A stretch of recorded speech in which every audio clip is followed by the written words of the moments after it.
Assalomu alaykum hurmatli talabalar. Bugun sizlar bilan yakuniy xulosa chiqarish va loyihaviy ishlarni taqdim etish mavzusi haqida gaplashamiz. Bugungi darsimizni boshlaymiz. Birinchi navbatda loyihaning asosiy mazmuni va maqsadi haqida ko'rib chiqar ekanmiz. Ya'ni tayyorlagan loyiha, proyektlarning asosiy mazmuni nimalardan iborat bo'lishi kerak, unga qo'yilgan talablar nimalar, qanday talablardan iborat bo'lishi kerak, rejalari haqida gaplashib o'tamiz. Hamda loyihaning oxirgi qanday maqsadlarga olib keladi, shular haqida gaplashib o'tar ekanmiz. Loyiha nima va uning ahamiyati.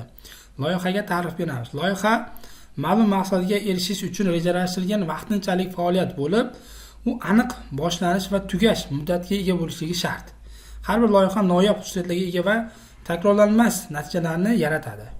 Ahamiyati: loyihalar tashkilotlarga strategik maqsadlarga erishish, innovatsiyalarni joriy etish va raqobatbardoshlikni oshirish imkonini beradi.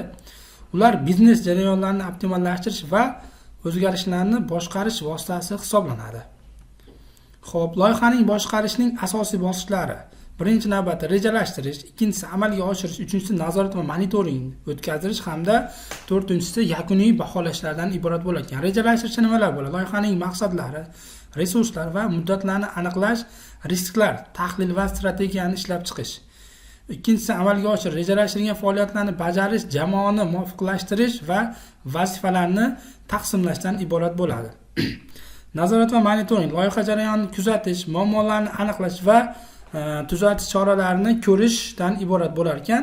To'rtinchisi yakuniy baholash, natijalarni tahlil qilish, muvaffaqiyatni o'lchash va tajribalardan xulosa chiqarishlardan iborat ekan.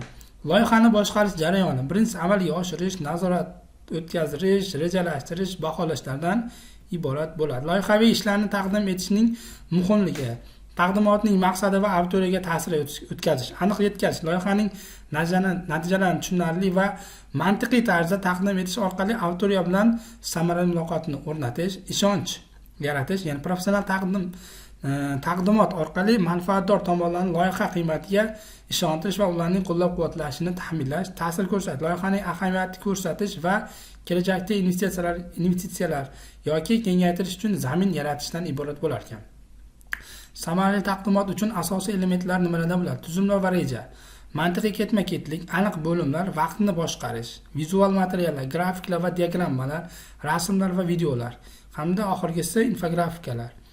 Matn va dizayn, qisqa va lo'nda, zamonaviy dizayn, professional ko'rinish. Taqdimotda vizual elementlar. Vizual materiallar ma'lumotlarni tezroq va samaraliroq yetkazishga yordam beradi. Grafiklar, diagrammalar va infografikalar auditoriyaning diqqatini jalb qiladi va asosiy fikrlarni unutilmas darajada qoldirish uchun xizmat qiladi. Loyiha ishlarini taqdim etish bosqichlari. Kirish qismi. Loyihaning nomi, loyiha qisqa va esda qolarli nom bilan tanishtirish, nom loyihaning mohiyatini aks ettirishi kerak. Asosiy maqsad loyiha orqali nimaga erishmoqchi ekaningizni aniq bayon qilish hamda smart mezonlarga asoslangan maqsadlarni qo'yish.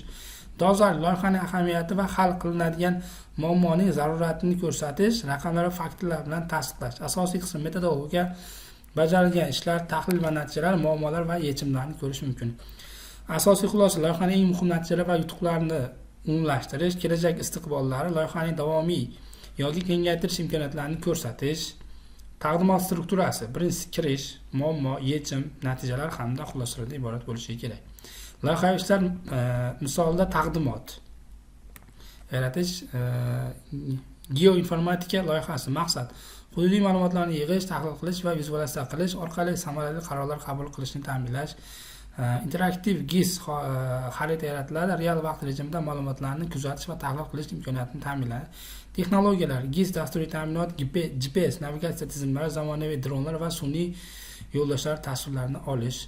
Ijtimoiy loyihalar: yoshlar bandligi dasturi, ishsiz yoshlar uchun kasbiy tayyorgarlik va ish bilan ta'minlanishi, natijalarni statistikasini yuritish, taqdimotga e'tibor berish kerak bo'lgan asosiy nuqtalar, taqdimotda nutq va tana tili, ochiq va ishonchli nutq, ko'z aloqasi, imo ishoralar, savol-javoblar uchun tayyorgarlik, ko'p so'raladigan savol, loyihaning budjeti, qisqa va aniq javoblar, tanqidiy fikrlarga javob, qo'shimcha ma'lumotlar, auditoriya bilan samarali muloqot o'tkazish, muloqot strategiyalari, taqdimot boshida auditoriya bilan aloqani o'rnatish, savollar berish hamda fikr mulohazani o'tkazish, real misollar va voqealar bilan bog'lash, ijobiy energiya va havasni saqlab turish, shulardan iborat bo'lar ekan. Xo'p, yakuniy xulosa va tavsiyalar. Muvaffaqiyatli taqdimot uchun tavsiyalar. Puxta tayyorgarlik ko'rish kerak, sifatli yuz foiz materiallarni yuritish kerak, auditoriya ehtiyojlarini o'rganish kerak, feedback va takomillashtirish kerak.